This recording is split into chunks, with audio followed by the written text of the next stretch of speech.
Conseil d'experts vous est présenté par Helvetia.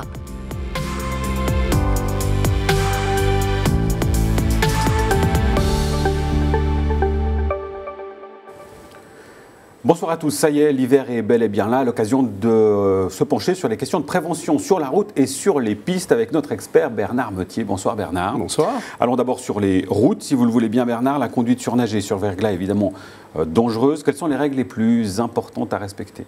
Oui, donc je prendrai 3 points. Pour commencer, les pneus d'hiver. Il y a une règle de base qui préconise de rouler avec des pneus d'hiver du mois d'octobre au mois d'avril. Ces pneus d'hiver doivent avoir impérativement, normalement, une profondeur de 4 mm. Puis il faut savoir que les pneus d'hiver ne sont pas là que pour la neige. Ils ont une efficacité aussi importante dans les basses températures. Après, je parlerai peut-être de la distance de freinage. Sur des routes verglacées, enneigées, cette distance de freinage peut être jusqu'à 4 fois plus longue. Donc il faut rouler lentement. Et puis, il faut observer une plus grande distance de sécurité entre les véhicules. Et aussi, adapter votre style de conduite à l'état des routes. Votre véhicule peut déraper rapidement suite à une accélération rapide, une manœuvre brusque ou un freinage fort. Donc, par conséquent, adaptez votre style à vous de conduite à l'état de la route. Puis, je pense qu'il c'est bien de rappeler aussi que les vitres, le pare-brise, les phares, le toit doivent être débarrassés de la neige avant de prendre le volant. Alors, vous évoquiez au tout début la question des pneus d'hiver. Bon, si je provoque un accident et que je roule avec des pneus d'été, qu'est-ce que je risque? Alors, toute personne ayant un accident sur la route verglacée ou enneigée avec des pneus d'hiver risque de ne devoir assumer elle-même une partie de frais occasionnés parce que le véhicule n'est pas adapté à l'hiver, ce qui est assimilé à une faute grave. Avec des pneus d'été, un conducteur ou une conductrice peut rapidement provoquer un accident. C'est pour ça que j'insiste et l'importance d'avoir des pneus d'hiver de la période à octobre à avril. Pas jusqu'à Pâques, effectivement, c'est la période conseillée pour les pneus d'hiver. Là, on a parlé des conducteurs. Un mot sur les piétons avec un cas particulier. Les glissades, ça arrive évidemment sur le verglas. Si moi, je suis propriétaire du terrain ou de l'immeuble sur lequel un piéton à glisser, qu'est-ce que je risque? Alors, dans le cas d'un terrain privé, le propriétaire est responsable du déneigement et doit garantir une utilisation sans danger de ses chemins, places et voies d'accès. Il faut savoir que les toits et avant-toits doivent aussi être déneigés. Si ce service hivernal est insuffisant, la responsabilité du propriétaire peut être engagée. En cas de sinistre, c'est la responsabilité civile bâtiment qui protège les propriétaires.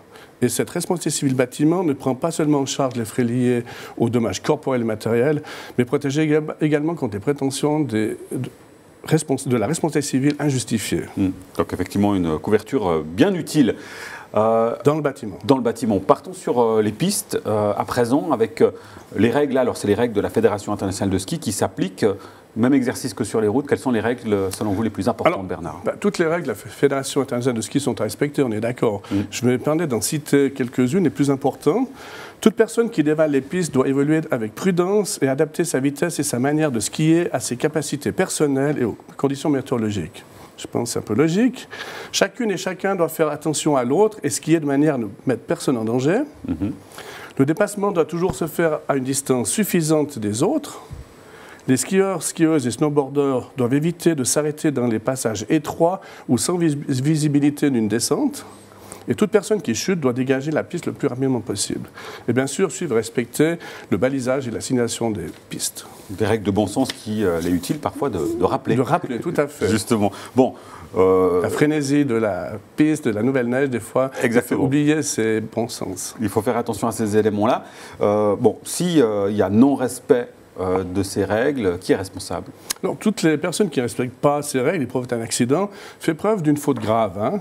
Alors, dans ce cas, il peut arriver que l'assurance ne paye pas tous les frais occasionnés. D'accord, on a vu ça déjà avant pour les véhicules. Dans la responsabilité civile privée, il faut savoir qu'on a un supplément qui s'appelle renonciation au droit en cas de faute grave. Donc, il est vivement recommandé de l'avoir, ce supplément, car il permet d'éviter une réduction de prestations, même en cas de faute grave. En général, peut-être dans les accidents de sport d'hiver, l'assurance responsabilité civile privée vous protège financièrement contre les dommages que vous causez à des personnes, à des biens, à des tiers. Alors j'allais justement vous demander, en cas de responsabilité engagée, il y a potentiellement des conséquences financières importantes. Du coup, comment se prémunir contre ces conséquences financières? C'est une bonne couverture. Alors donc, on parle de responsabilité civile privée ou véhicule. Pour les véhicules, elle est obligatoire. Donc, dans tous ces cas de responsabilité civile privée et véhicule, il est bien de rajouter le complément de renonciation au droit à la faute grave. Il y a aussi par rapport à votre véhicule, il faudrait avoir une casco suffisante. Une casco complète est aussi conseillée car elle vous protège sur les dommages que vous faites à votre propre véhicule. Et vous serez avec ça paré pour partir en sport de neige. Il y a peut-être juste une chose que par rapport au ski, on n'en a pas parlé. Souvent, on contracte le bris de ski dans l'achat de vos skis.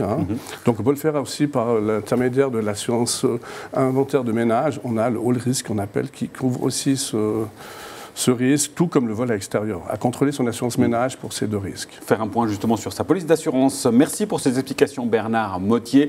On se réjouit de vous voir sur les pistes cet hiver. Merci à vous. On se retrouve très vite pour un nouveau numéro. Bonne suite de programme sur Canal 9. Ciao.